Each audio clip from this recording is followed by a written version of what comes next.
Bienvenue à suivre ce rappel d'actualité de la chronique de James Mukeshaba du lundi 30 mars 2026. Mesdames et messieurs, bonjour.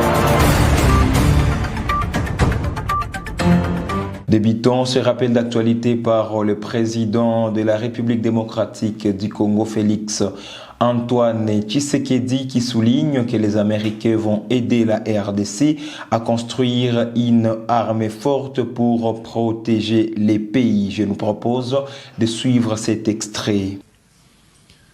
Les Américains bakoya na mbongo na bango bako investir na Congo. Bako tonga banzela, bako tonga ba entreprise, misala eko monana bana na biso bako bonga. Eloko oyo nga naza kosenga bino ezali kaka bozala na kondima, bopesa biso makasi, bopesa biso nguya, tokoka okende liboso na misala wana o tobandi masolo wana tobandi na ba Américain. Ezali kokende malamu na banzite liboso awa tozokende basangwa kitoko kozala bokomona bango bakoya ebele bakotonga ba entreprise awa tokosala mosala ya kotombola mboka na biso. Poursuivons par les propos de l'opposant Martin Fayoulou qui souligne que Félix Tshisekedi n'a rien fait depuis son accession au pouvoir en République démocratique du Congo sauf diviser les pays. Martin Fayoulou. M. Tshisekedi n'a rien fait depuis qu'il est là. Ce qu'il sait faire, c'est pousser les Congolais à la division. Ce qu'il sait faire, c'est laisser à Kagame le Congo un anti-patriote. M. Tshisekedi, ce qu'il sait faire, c'est comment utiliser l'argent de l'État. Donc, doubler de l'incompétence. Donc, c'est un diviseur, il divise le pays.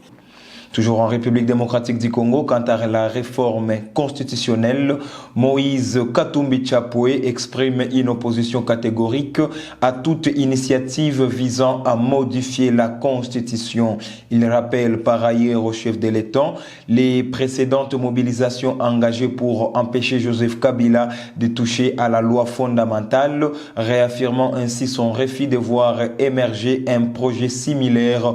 Aujourd'hui, direction République centrafricaine à Bangui, le président centrafricain Faustin Archange Touadéra a été investi ce lundi à Bangui pour un troisième mandat lors d'une cérémonie officielle tenue au stade de 20 000 places, marquant également l'entrée du pays dans la 7e République. Plusieurs délégations étrangères ont préparé à l'événement. La République démocratique du Congo y était représentée par Aimé Bodji Sangara, envoyé spécial du président Félix Antoine Tshisekedi Tshilombo. Portant un message de félicitations, il a également transmis les salutations du peuple congolais, réaffirmant les liens de fraternité entre les deux nations. Réélu en décembre 2025, Touadéra entame un nouveau mandat dans le cadre de la Constitution de 2023 qui instaure un mandat présidentiel de 7 ans renouvelable. Restons en République démocratique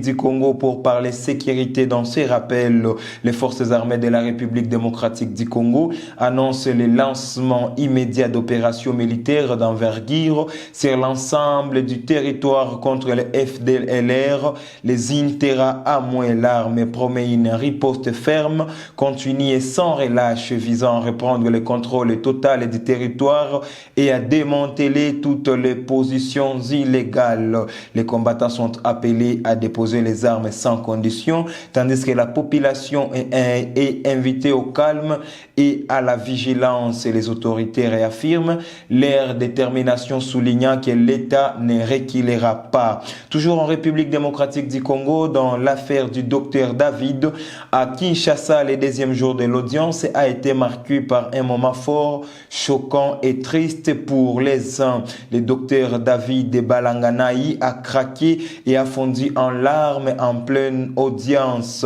Il a fini par déclarer qu'il aurait, comme d'autres médecins, préféré abandonner cette patiente plutôt que de chercher à lui sauver la vie, chose faite.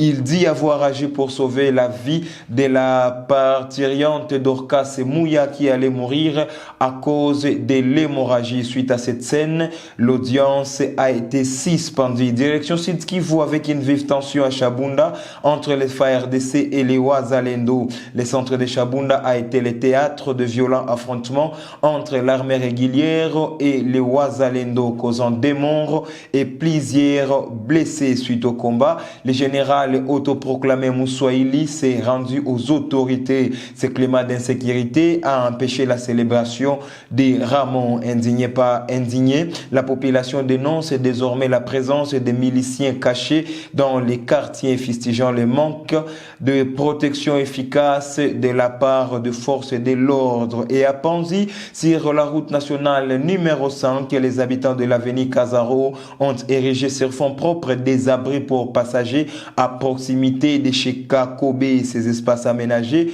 permettent d'attendre les taxis confortablement même en cas de pluie. Une initiative citoyenne exemplaire de développement local qui mérite d'être saluée et reproduite à travers de la ville. Terminons ce rappel d'actualité par les sports. La République démocratique du Congo affronte ce soir la Jamaïque au Mexique dans le cadre des éliminatoires intercontinentales de la Coupe du monde de la FIFA. Mesdames, Messieurs, voilà tout pour le rappel d'actualité de la chronique de James Mukeshaba. N'oubliez pas de vous abonner sur nos différentes pages afin d'être informé en temps réel. Merci.